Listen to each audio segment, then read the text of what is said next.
warahmatullahi wabarakatuh. Saya Nurul Hudal Amin, peserta Latsar CPNS tahun 2022, Kabupaten Pangkal Jene dan Kepulauan, Provinsi Sulawesi Selatan. Di sini saya akan mereview kembali materi tentang analisis isu kontemporer. Nah, teman-teman, bicara tentang analisis isu kontemporer, banyak kaitannya dengan kepribadian dan tingkah laku, serta tindakan manusia dalam kehidupan sehari-hari. Banyak masalah yang terjadi di negara ini dikarenakan diantaranya korupsi, pemakaian narkoba, terorisme, dan radikalisme, money laundering, proxy war, serta kejahatan mass communication. Kita ke pengertian isu. Isu sendiri dapat diartikan sebagai kesenjangan antara harapan yang tidak sesuai dengan kenyataan yang terjadi. Isu juga merupakan sebuah masalah yang belum memiliki solusi, sehingga diperlukan suatu keputusan yang bijak untuk menanganinya. Nah, sedangkan kontemporer itu sendiri memiliki arti kekinian, sesuatu yang terjadi sekarang atau sesuatu yang sedang menjadi tren pada masa sekarang. Nah, kita bisa menyimpulkan bahwa isu-isu kontemporer adalah suatu pokok persoalan yang terjadi pada masa sekarang atau yang menjadi trending topik pada saat ini. Jadi, solusi penyelesaiannya harus dengan masa sekarang. Sekarang kita akan membahas isu-isu yang sedang hangat diperbincangkan. Yang pertama itu korupsi. Korupsi merupakan tindakan melawan hukum, memperkaya diri orang, badan lain yang merugikan keuangan atau perekonomian negara. Contoh dari tindakan korupsi diantaranya adalah penyuapan, penggelapan dalam jabatan, pemerasan dalam jabatan, gratifikasi, dan berkaitan dengan pemborongan. Pada dasarnya, penyebab manusia terdorong untuk melakukan korupsi adalah karena faktor individu yang memiliki sifat tamak, moral yang lemah, menghadapi godaan, dan gaya hidup konsumtif. Kemudian, ada juga faktor lingkungan yang menjadi pemicu mengapa kita melakukan korupsi. Di antaranya dari aspek sikap masyarakat terhadap korupsi, aspek ekonomi, di mana pendapatan tidak mencukupi kebutuhan, aspek politis, kepentingan politik untuk meraih dan mempertahankan kekuasaan, aspek organisasi dan kelemahan sistem pengendalian dan pengawasan, baik pengawasan internal dan pengawasan yang bersifat eksternal. Nah, teman-teman, katakan tidak untuk korupsi. Yang kedua adalah narkoba. Sebelum mengetahui apa itu narkoba, ada baiknya kita memahami singkatan dari narkoba itu. Narkoba adalah singkatan dari narkotika dan obat-obatan. Narkotika merupakan obat atau zat yang menimbulkan efek penurunan kesadaran, halusinasi, dan daya rangsang, sehingga baik itu obat atau zat yang bersifat alamiah, semi-sintetis, hingga sintesis, sehingga dapat menyebabkan penurunan atau perubahan kesadaran, hilangnya rasa, mengurangi sampai menghilangkan rasa nyeri, dan dapat menimbulkan ketergantungan. Nah, dampak dari pemakaian narkoba ini bisa membuat badan dan masa depan kita hancur. Mari sayangi diri dan orang sekitar. Katakan tidak untuk narkoba. Yang ketiga adalah radikalisme dan terorisme.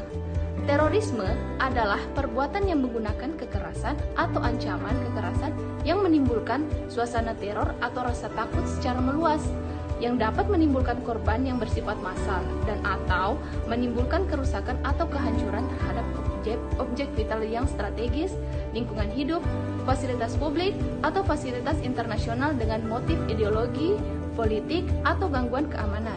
Nah, terorisme juga menjadi suatu ancaman yang sangat serius di era global saat ini. Sedangkan radikalisme adalah tindakan yang melekat pada seseorang atau kelompok yang menginginkan perubahan baik sosial, politik dengan menggunakan kekerasan, berpikir asasi, dan bertindak ekstrim. Penyebaran radikalisme juga telah menginfiltrasi berbagai institusi sosial seperti rumah ibadah, lembaga pendidikan, lembaga keagamaan, pendidikan tinggi, serta media massa. Perserikatan Bangsa-Bangsa atau PBB mengeluarkan resolusi 60/288 tahun 2006 tentang UN Global Counter Terrorism strategi yang berisi 4 pilar strategi global pemberantasan teroris, yaitu yang pertama, pencegahan kondisi-kondisi penyebaran terorisme.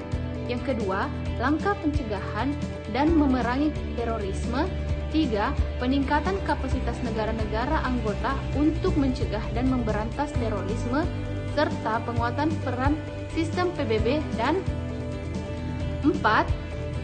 Penegakan hak asasi manusia bagi semua pihak dan penegakan rule of law sebagai dasar pemberantasan terorisme. Selain itu, PBB juga telah menyusun high-level panel of threat, challenge, and change yang menempatkan terorisme sebagai salah satu dari 6 kejahatan yang penanggulangannya memerlukan paradigma baru.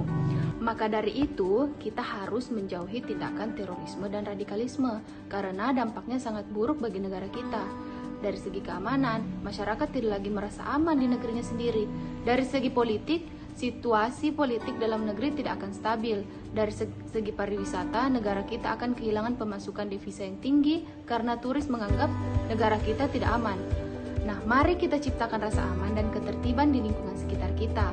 Bila ada yang mencurigakan, selidiki, cari informasi yang valid, dan lapor bila memang terbukti. 4.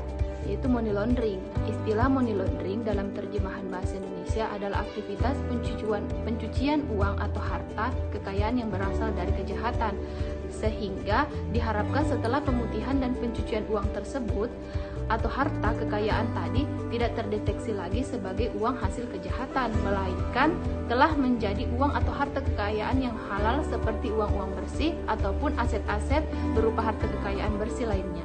Jadi, yang utama harus dilakukan dalam kegiatan money laundering adalah upaya menyamarkan, menyembunyikan, menghilangkan, atau menghapuskan jejak dan asal-usul uang atau harta kekayaan yang diperoleh dari hasil tindak pidana tersebut. Metode yang biasa dilakukan dalam pencucian uang adalah dilakukan melalui jual beli barang dan jasa, pengalihan dana ke bank negara yang memiliki kemudahan pajak, dan pengalihan dana melalui perusahaan yang sah. Dampak negatif dari pencucian uang ini bisa mendorong sektor swasta yang sah, mendorong integritas pasar keuangan, hilangnya kendali pemerintah terhadap kebijakan ekonomi, timbulnya distorsi dan ketidakstabilan ekonomi, hilangnya pendapatan negara dari sumber pembayaran pajak, resiko pemerintah dalam melaksanakan program privatisasi, merusak reputasi negara, dan menimbulkan biaya sosial yang tinggi. Nah, selain menggunakan sistem keuangan yang kompleks, pelaku pencucian uang seringkali memanfaatkan kelemahan sistem hukum yang pada umumnya dilakukan dengan pemanfaatan high risk country, high risk business, dan high risk product. Yang kelima, proxywar. Proxywar atau perang proksi adalah sebuah konfrontasi antar dua kekuatan besar dengan menggunakan pemain pengganti untuk menghindari konfrontasi secara langsung dengan alasan mengurangi konflik langsung yang berisiko pada kehancuran fatal. Saat ini, perang proksi tidak harus dilakukan dengan menggunakan kekuatan militer. Segala cara lain bisa digunakan untuk melemahkan atau menaklukkan lawan. Dimensi ketahanan nasional suatu bangsa bukan hanya ditentukan oleh kekuatan militernya, tetapi juga ada aspek ideologi, politik, ekonomi, dan sosial budaya. Jadi, untuk menghindari dari proxywar, mari kita membangun kesadaran dengan mengedepankan kesadaran bela negara melalui pengalaman nilai-nilai Pancasila. Yang keenam, mass communication. Mass communication atau komunikasi massa merupakan komunikasi melalui media tertentu. Bisa berupa media cetak, elektronik, maupun online. Media cetak bisa berupa surat kabar, tabloid, majalah, dan sebagainya. Media elektronik bisa terdiri dari radio dan televisi. Sedangkan media online diantaranya seperti website, blog, media sosial seperti Facebook, WhatsApp, Instagram, dan lain sebagainya. Komunikasi massa sejatinya merupakan bagian dari sejarah perkembangan peradaban manusia. Manusia memiliki kebutuhan untuk berinteraksi satu sama lain, bertukar pesan, menyampaikan informasi melalui media tertentu. Dikarenakan pengaruh media massa cukup kuat untuk membentuk opini, sikap maupun perilaku sampai tindakan, maka banyak orang yang menyalahgunakan untuk melakukan tindakan kejahatan dalam komunikasi massa. Di antara kejahatan mass communication yaitu cybercrime, hate speech, dan hoax. Nah, jadi teman-teman, kita sebagai ASN perlu memahami dengan baik fungsi dan tugas kita sehingga kita bisa mempererat persatuan dan kesatuan negara kita. Sekian dan terima kasih.